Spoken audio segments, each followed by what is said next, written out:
Hello and welcome to a Health Podyssey. I'm your host, Alan Weil.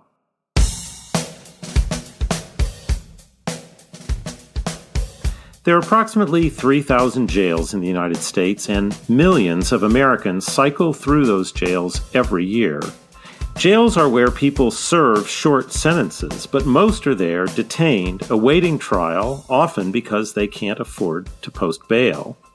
People in jail face many health barriers. They often arrive with significant medical conditions. They have difficulty obtaining treatment when they're in jail, and they're often released back into the community with limited guidance on how to care for themselves or to receive the care they need.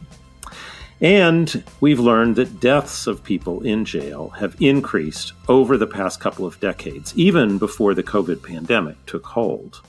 What do we know about deaths in jail, and more particularly, how death rates vary across jail characteristics? That's the topic of today's episode of A Health Podyssey. I'm here with Jessica Adler, Associate Professor in the Department of History at Florida International University. Dr. Adler and Weiwei Chen were co-authors of a paper in the June 2023 issue of Health Affairs, examining the relationship between jail conditions and characteristics and death rates. They found an association between certain conditions and these mortality rates. We'll discuss those findings in today's episode. Dr. Adler, welcome to the program. Thanks for having me. This is a really important topic, and one that if you haven't looked into before, there's sort of some basic terminology and understanding that's probably helpful to make sense of your findings. So I think we should probably begin by setting the stage. Who is in jail? Why are they there? How long are they there? Just give us some of the basic sense of what population it is that you studied in this paper. Okay, so this is a great place to start. And as you suggested, each strand of this question is actually more complex than it might seem. So I'm going to take the first part of the question about who is in jails. In terms of raw numbers, there were about 10 million admissions to more than 3,000 jails in 2019, which was the final year of our study. A recent report on people in jails indicates that the majority of people, about 52%, are between the ages of 18 and 34. 8% are 65 or older.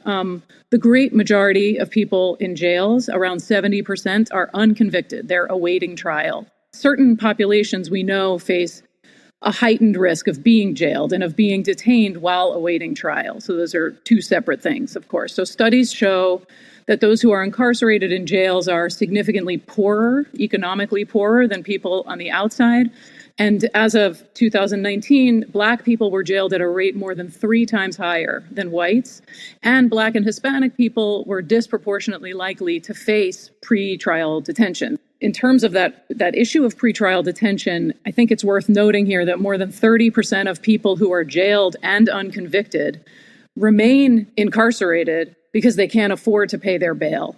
Between 2008 and 2019, according to the Bureau of Justice Statistics, I want to just talk a little bit about women in jails because their population increased by 11% in those years. A very recent report from the Sentencing Project shows that racial and ethnic disparities that I discussed in the overall jail population just now also exist, even more pronounced among incarcerated women. So Black and Latinx women are much more likely to be detained than white women. So that's just some basic information about demographics and conviction status. But just briefly to mention that another way to think about who is in jails relates to the agency that is overseeing their incarceration. Now, so here, this gives us an opportunity to think pretty broadly about systems of incarceration in the U.S. States, we know, have their own prison systems. Also, federal agencies like the Bureau of Prisons, the U.S. Marshal Service, Immigration Customs Enforcement, or ICE, have systems for detaining people. Now, these are really complex arrangements. They vary by agency, by locale, but generally, when we think about who's in jails, we have to consider that some are being held for federal agencies. Now, the last thing I'll say about this sort of bureaucratic diversity of the jail population is just that I bring it up here to underscore that incarceration in the United States is massive. This is a massive system. And it's also really messy and really convoluted.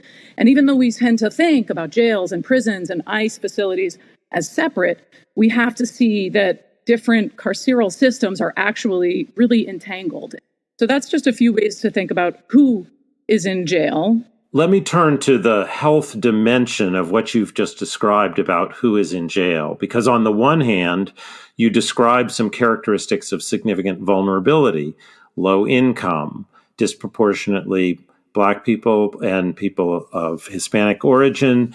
These are we know that these are correlated with some poor health outcomes. At the same time, you mentioned that it's a young population, and when we think generally about healthcare, you think of people in those age categories as having fewer health conditions and health barriers than people as they get older. So if we're trying to look at health outcomes and of course, the mortality that you study, how should we think about the vulnerabilities that people in jail have relative to the population as a whole?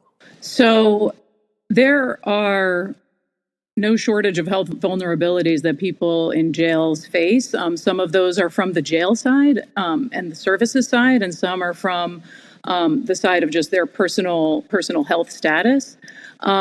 So when we think about the jail population, we have to think about the fact that people in jails are just generally much less healthy than people in the free world. And breaking that down, we can think in terms of physical conditions, infectious disease, drug dependence, mental health. As of at least the last data we really have on this is from 2011, 2012, when 40% of people in jails reported having a chronic non-infectious medical condition, and 45% reported ever having had one. And that's a hugely disproportionate amount based on what the general population is, which is about 27% of people who are not jailed report ever having had a chronic condition. So we're talking about things like hypertension, asthma, arthritis, diabetes. Then when we look into infectious diseases, the same is true. Tuberculosis, hepatitis B and C, STDs like HIV/AIDS, all much more common among people in jails. The same with drug dependence. One report that focused on data from 2007 to 2009 showed that more than 60% of people serving a jail sentence met the criteria for drug dependence or abuse.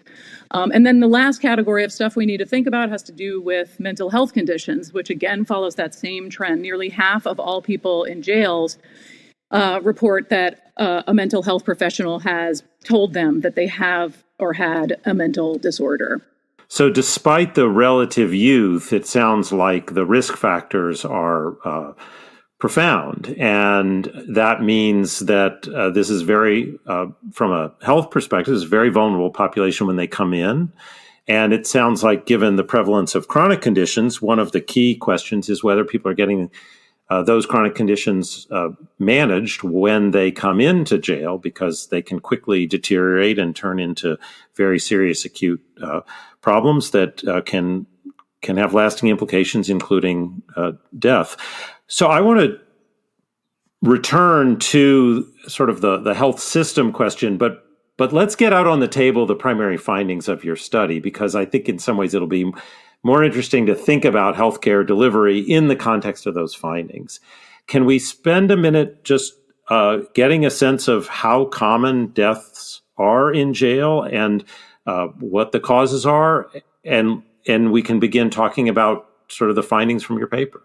As I mentioned, we looked at the years 2008 to 2019, and we know from the Bureau of Justice Statistics that between 2000 and 2019, mortality rate increased by 11% in jails. And that's, of course, what drew us to this period of time. And when we talk about commonality of deaths, of course, we need to think about the problems with comparing overall jail mortality with death rates in broader society. Of course, some common causes of death, like car accidents, are not going to occur in jails. But even correcting for that sort of factor, we know that jail mortality is higher than prison mortality, and that even though reported in jail mortality is lower than that of the adjusted general population, life expectancy is reduced overall for those who are exposed to incarceration at all. In 2019, there were about 1,200 deaths in local jails. And that was about 167 deaths per 100,000 people who were jailed. So that's, again, an increase of about 11% since 2000. Suicide is the leading cause of death in jails by far, represents about 49 per 100,000 fatalities. Drug and alcohol deaths were also the highest they'd ever been in 2019. It was about 184 deaths per 100,000 people. And that was, again, a quintupling of drug and alcohol related deaths since 2000. So huge increases in this period. So I can go into now what we looked at in our study. Yes, please do. Okay, so we looked at mortality rates and jail conditions in approximately 450 U.S. jails between 2008 and 2019, and our most robust findings had to do with turnover rates and the demographics of populations. So what we found was that high turnover rates, and this is a term that indicates the numbers of people cycling in and out of a jail in a week. High turnover rates were associated with higher death rates overall, as well as higher deaths due to suicide, drugs and alcohol, and homicide. So the only cause of death that wasn't significantly impacted, according to our study, by turnover was illness. The second most robust finding, it has to do with the presence of greater proportions of non-Hispanic Black people in jail populations, which too was associated with more deaths due specifically to illness. So to us, these findings suggest that it's a heavy reliance on incarceration and the prevalence of free world health disparities, just wide-ranging health disparities that help to shape mortality risks inside of jails. We tend to think about jails as these kind of standalone entities, but our findings are encouraging researchers to think about broader contexts. And I think that's important to consider. Yeah, so I actually want to get into sort of how you map those differences in mortality rates with some of the characteristics that we talked about. We'll dive into some of those questions after we take a short break.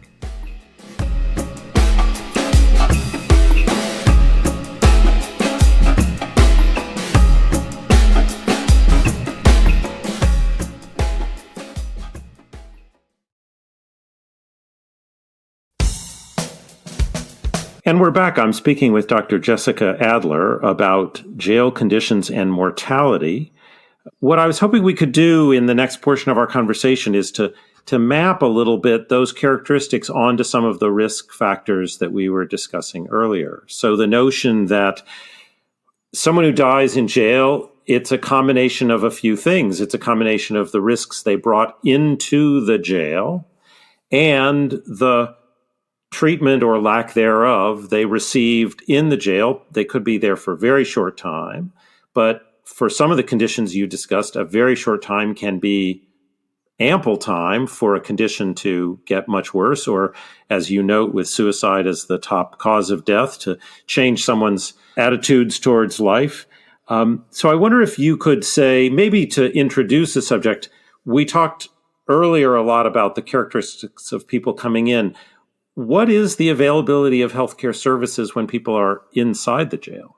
Yeah, this is a really important question with, again, a very convoluted possible answer, because there's, again, tremendous variability across the 3,000 facilities throughout the country. So we do have a 2018 report from the Pew Charitable Trust is very helpful in this respect. And what they point out is that at the time of the report, around 80% of jails contracted out services to some private company in some way. That doesn't mean all health services were under the oversight of a private company, but at least some.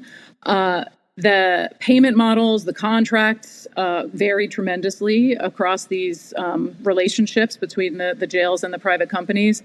This Pew report also points out that even within one state, there are tremendous differences between what jails spend on medical care, the resources that they devote to medical care. So the example that they provide is that in Virginia, jails spent between $2.5 and 33% of their budgets on healthcare. In terms of on-the-ground realities, though, this Pew report is really helpful. They talk about the fact that many jails lack medical staff during some intake hours, which, of course, leads to delays in diagnosis and treatment, and, of course, suggests that even basic medical care is missing, let alone things like access to a specialist, access to something like drug or alcohol treatments, prescription drugs, et cetera. And, I just want to point out that when we think about this problem, we cannot rely solely on peer-reviewed literature. I mean, we have to open our eyes and see that there is no shortage of news reports, lawsuits every single day that talk about the consequences of these conditions.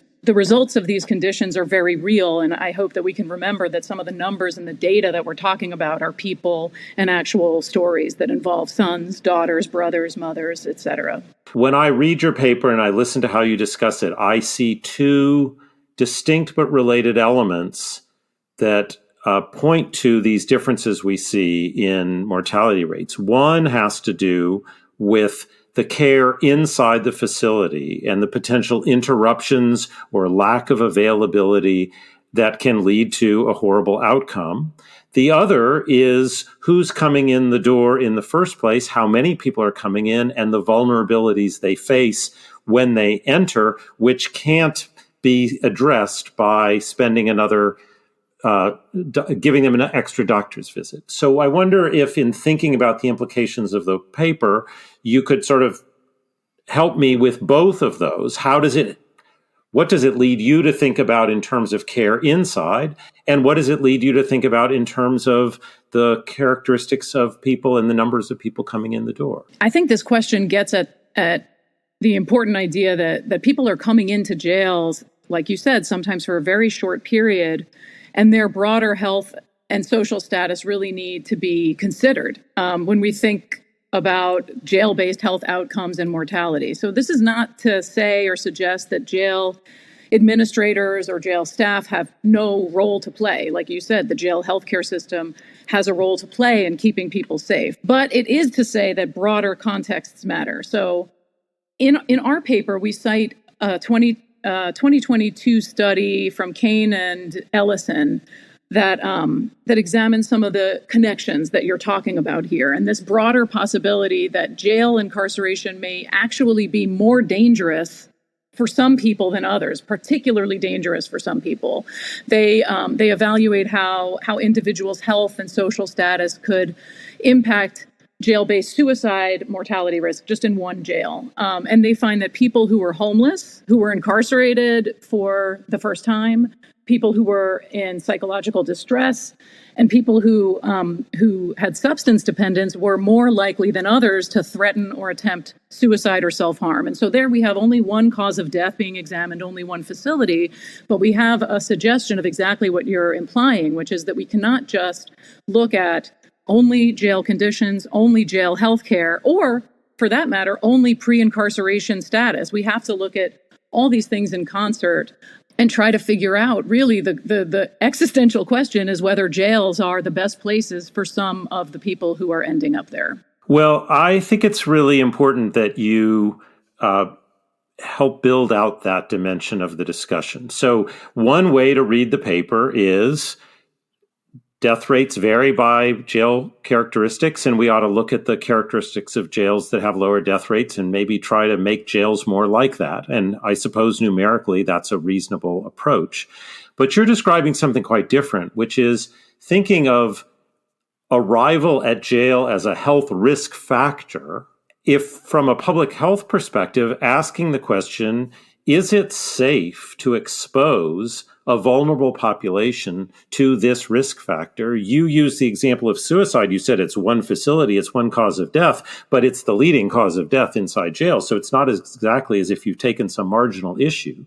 And it does seem that if you're looking at this purely from a health perspective, not a criminal justice perspective, you would be right to ask the question, is it appropriate to expose this vulnerable population to something that we know can lead to very poor health outcomes? And if not, I mean, obviously there's a reason people are there, but if there's an undue risk associated with that? Are there alternative approaches that could achieve the reasons why they're there that don't create those kinds of health risks? And that opens up a whole other way of thinking about the findings of this paper that I'm glad you brought into the conversation.